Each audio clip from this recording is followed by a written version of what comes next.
जय हिंद दोस्तों। क्या आप लोगों को पता है कि 26 जनवरी क्यों मनाते हैं? 26 जनवरी से जुड़ी हुई ये महत्वपूर्ण बातें जो मैं आज आप लोगों को बताऊंगा, उसे सुनकर आप लोगों को एक आंख से आंसू बहेगी तो दूसरी आंख से ज्वाला बरसेगी। लेकिन उससे पहले मैं भरत कुमार आप सभी का स्वागत करता हूं अपने यूट्यूब चैनल भरत कुमार जी के सेंटर में।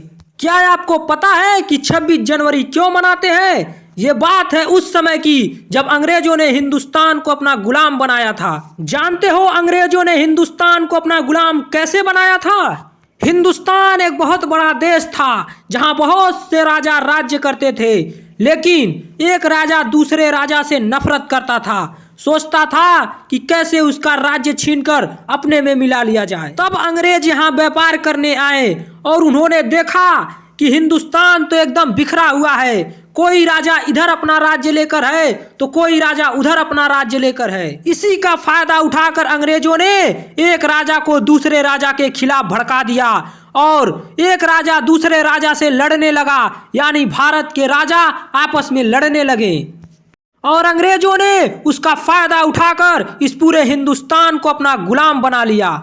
उसके बाद उन्होंने हिंदुस्तान के लोगों पर इतना अत्याचार किया कि पूछो ही मत, आंखों से आंसू निकल जाएंगे।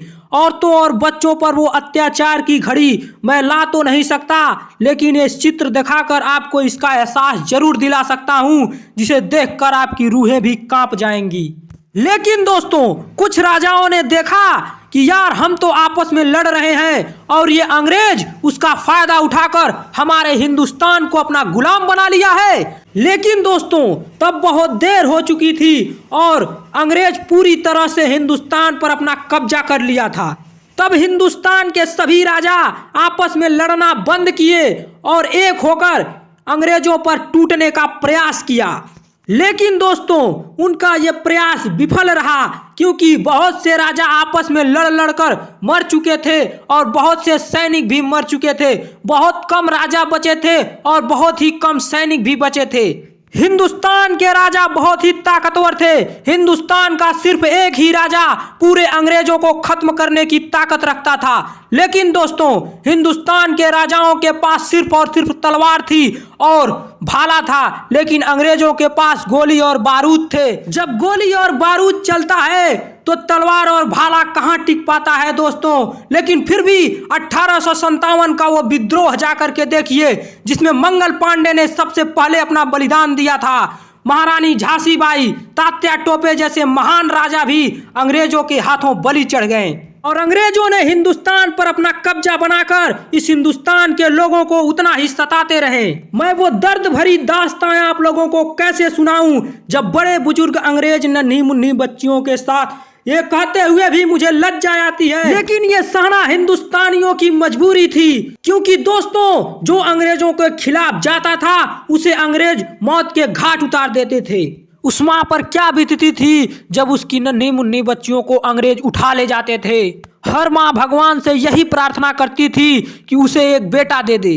भगवान ने उनकी प्रार्थना सुनी और उनको बेटा दे दिया। माँ ने अंग्रेजों से छुपकर अपने बच्चे को पाल पोस कर 10 साल का कर दिया।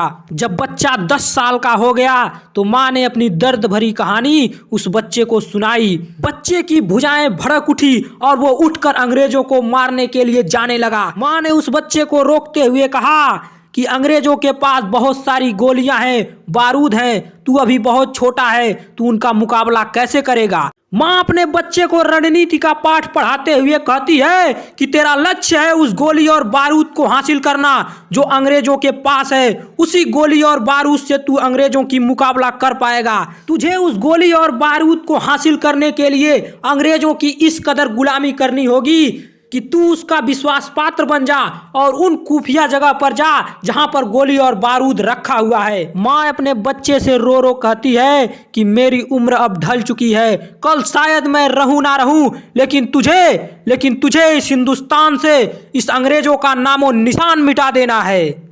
और वे बच्चे अंग्रेजों की गुलामी करते करते अब नौजवान हो चुके थे। उनके सीने में वो प्रतिशोध की ज्वाला भड़क रही थी जो उसकी माँ ने उसे सिखाया था। एक बार नौजवानों को पता चला कि अंग्रेज बाहर से गोला और बारूद मंगा रहे हैं, तभी सभी नौजवान मिलकर के उस गोला और बारूद को घेर कर छोड़ लिया और उसी गोला और बारूद से हिंदुस्तान से अंग्रेजों का नामो निशान मिटा दिया। दोस्तों, जितनी आसानी से मैं ये कह दिया उतना आसान था नहीं। उस गोला और बारूद को हासिल करने में न जाने कितने वीरों ने अपनी प्राण गंवा दिए, लेकिन उनकी ये कुर्बानी व्यर्थ नहीं गई। आखिरकार इस हिंदुस्तान से उन अंग्रेजों को भागना ही पड़ा। जब अंग्रेज इस हिंदुस्तान को छोड़कर भाग गए, तब सभी नौजवानों ने मिलकर एक ऐसा नियम बनाया कि इस पूरे हिंदुस्तान का सिर्फ एक ही राजा होगा और ये सारे भारतवासी उस राजा की प्रजा होंगे और जो ये प्रजा कहेगी वही राजा मानेगा।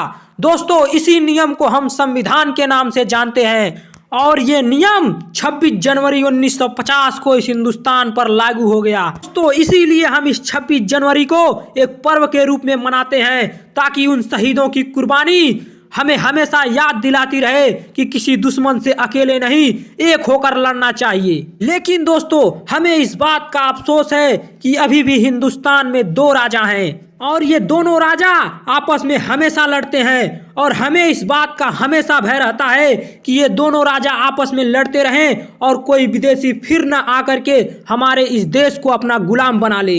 जी हाँ दोस्तों, मैं पाकिस्तान की बात कर रहा हूँ। अंग्रेजों को भगाने में जितनी कुर्बानियाँ हिंदुओं ने दी थी, उतनी ही कुर्बानियाँ मुसलमानों ने भी दी थी। तो फिर ये बंटवारा क्यों? अगर बंटवारा हो भी गया है तो हमें इस छोटी सी कश्मीर के लिए हमेशा झगड़ना नहीं चाहिए, बल्कि हम एक थे और हमेशा एक होकर रहना चाहिए। जय हिंद, जय भारत।